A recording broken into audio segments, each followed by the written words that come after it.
Assalamualaikum warahmatullahi wabarakatuh. Yang terhormat Bapak Dr. Woni Ahmad Ridwan SEMM selaku dosen dasar manajemen. Izin memperkenalkan diri, nama saya Safira Eliana sebagai perwakilan kelompok 2 kelas A2 program studi akuntansi angkatan 60 Sekolah Vokasi IPB University.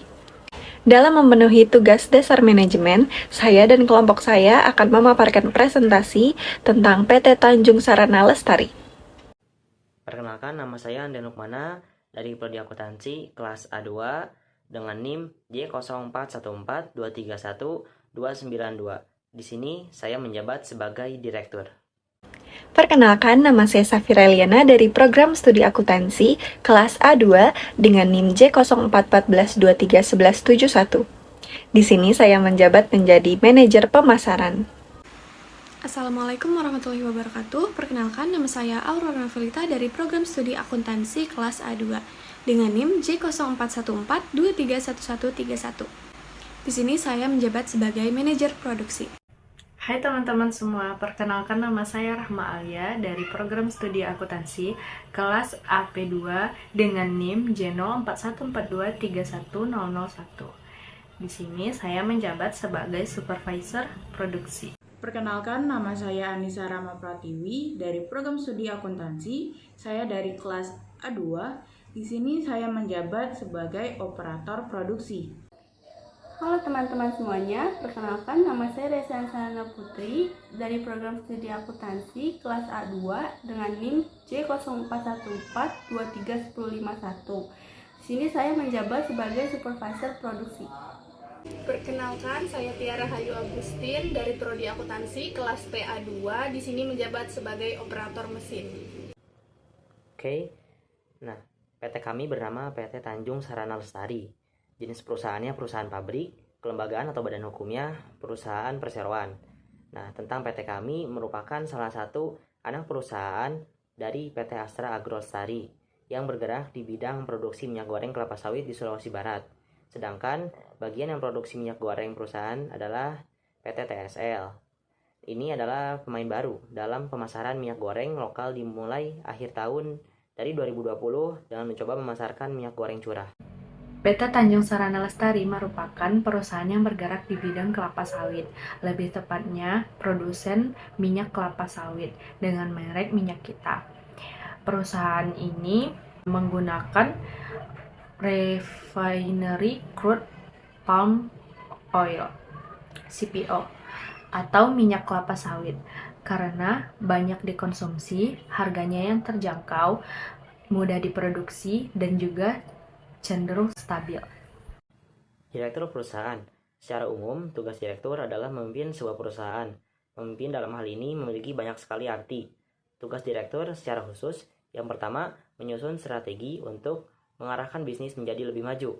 Nah, dapat menggunakan masukan-masukan dari para karyawan dari seluruh level untuk mengembangkan strategi rencana tersebut. Dua, mengorganisasi visi dan misi perusahaan secara menyeluruh. Mengorganisasi di sini adalah mampu menyusun, mengkomunikasikan, dan menerapkan visi dan misi, serta arah yang akan ditempuh oleh perusahaan ke depannya. 3. Menyampaikan laporan kepada pemegang saham dan atas kinerja perusahaan. Nah, mengapa hal ini perlu disampaikan? Karena agar pemegang saham dapat mengetahui apa saja yang telah dicapai oleh perusahaan. 4. Mengevaluasi kesuksesan perusahaan. Meskipun sudah mencapai target yang diinginkan, namun tetap saja harus dilakukan evaluasi. Selanjutnya, technical skill yang harus dimiliki oleh direktur. Pertama, dapat mengetahui dan dapat menyusun metode kerja yang akan dilakukan. 2. Memahami teknologi yang terus mengalami perubahan dan perkembangan untuk menghasilkan ide-ide cemerlang supaya perusahaan dapat terus berkembang. Selanjutnya, conceptual skill yang harus dimiliki oleh direktur. Pertama, memiliki keterampilan untuk membuat konsep, ide, dan gagasan demi kemajuan perusahaan.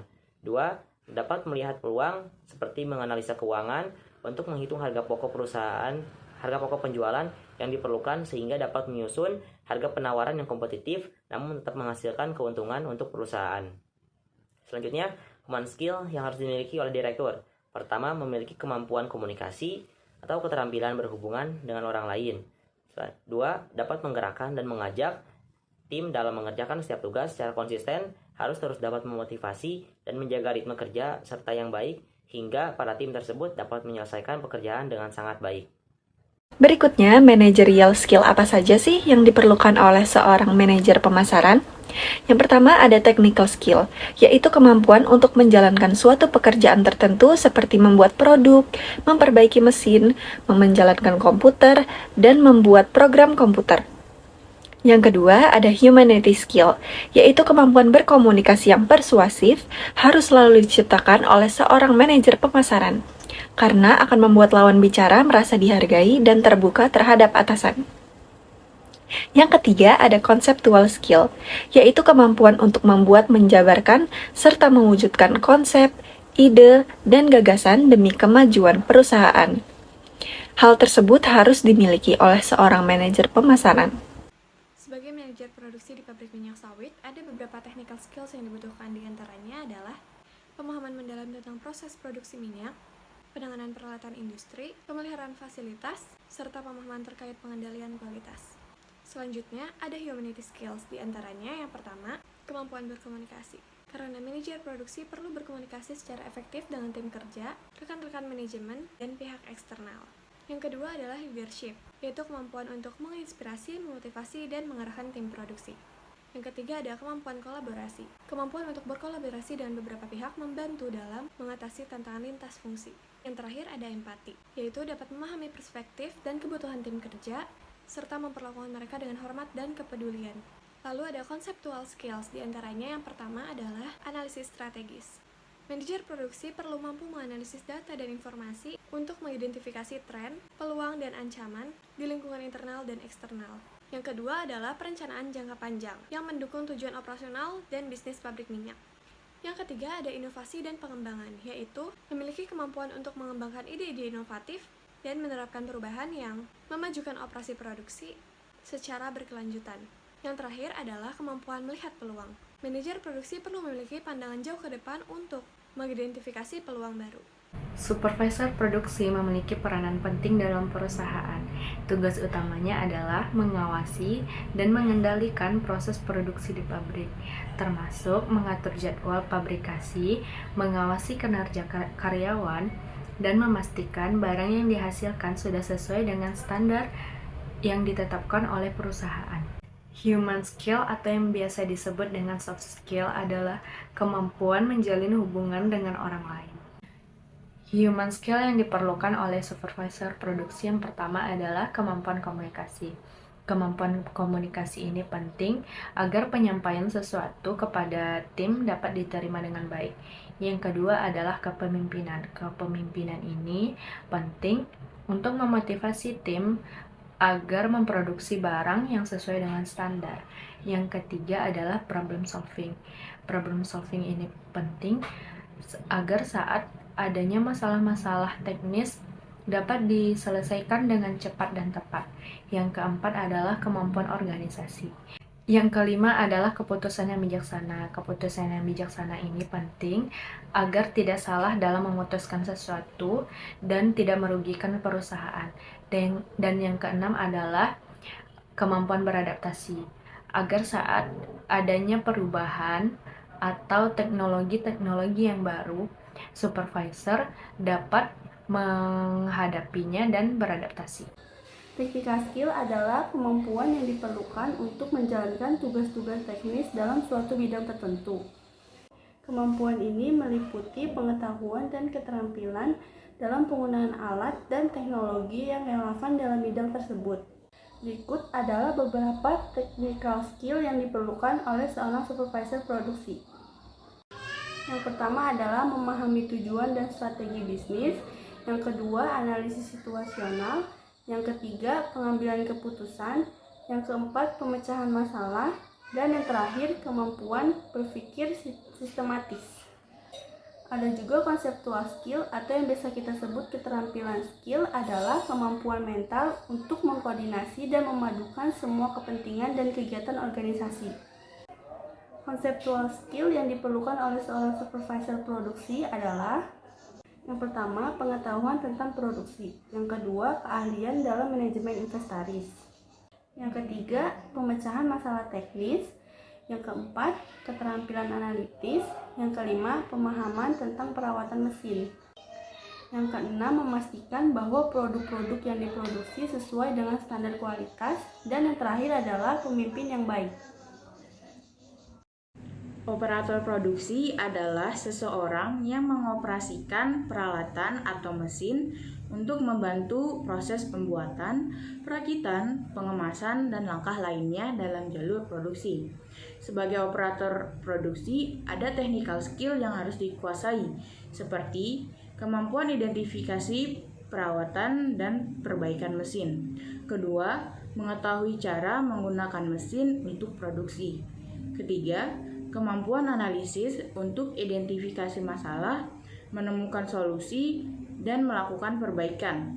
Keempat, kemampuan berpikir kritis. Kelima, mampu bekerja dalam tim dan kemampuan komunikasi. Dan yang terakhir, dapat mengoperasikan komputer menggunakan program CAD. Common skill yang harus dimiliki seorang operator mesin. 1. Mengoperasikan mesin dan peralatan, artinya memahami cara pengoperasian mesin dengan benar, menjalankan perubahan setup, serta memastikan mesin berjalan dengan efisien dan aman. 2. Memantau proses produksi, artinya melibatkan pemantauan parameter produksi, memperhatikan kualitas produk, dan mengambil tindakan segera jika terjadi ketidaksesuaian atau masalah. 3. Melakukan pemantauan umum terhadap kondisi peralatan untuk menjaga kinerjanya tetap optimal. Apabila terjadi trouble atau permasalahan pada mesin produksi yang kemudian dapat dilaporkan kepada teknisi mesin produksi. 4. Melakukan setting program mesin produksi, artinya mengatur parameter produksi, memprogramkan urutan kerja, dan memastikan mesin siap untuk menjalankan tugas yang ditentukan. 5. Menjaga kebersihan keamanan di area produksi, menjaga lingkungan kerja tetap bersih, mengelola limbah dengan benar, dan mematuhi prosedur keselamatan yang ditetapkan agar tidak terjadi kecelakaan atau cedera. 6. Pemeliharaan dan perbaikan, artinya memantau dan menjaga kondisi mesin dan peralatan produksi agar tetap berfungsi dengan baik. 7. Berkoordinasi dengan tim lain, melibatkan komunikasi yang efektif, kolaborasi dalam penyelesaian masalah, serta memberikan laporan status produksi kepada pihak yang berwenang. Konseptual skill yang harus dimiliki seorang operator mesin. 1. Dapat bekerja di bawah tekanan, bersiap dan bersedia mengerjakan semuanya dan memperhatikan SOP kualitas barang. 2. Disiplin dalam melakukan pekerjaan, dilihat dari kinerjanya di lapangan. 3. Berkomunikasi dengan baik, artinya bekerja dengan tim dan perlu berkoordinasi di pekerjaannya, khususnya menentukan atau membagikan hal yang akan dikerjakan. 4. Mekanis, pengetahuan tentang mesin dan peralatan termasuk desain, fungsi, dan perawatan. Kelima, produksi dan pengolahan. Pengetahuan tentang bahan mentah, proses produksi, kontrol kualitas, biaya, dan teknik lainnya dalam memaksimalkan keefektifan manufaktur dan distribusi barang. Keenam, kemampuan berbahasa Inggris. Pengetahuan tentang struktur dan isi dari bahasa Inggris, termasuk arti dan ejaan dari setiap kata, aturan komposisi, dan tata bahasa. Dan yang terakhir, analisis kontrol kualitas, melakukan tes dan inspeksi produk, layanan, atau proses dalam rangka mengevaluasi kualitas atau kinerja.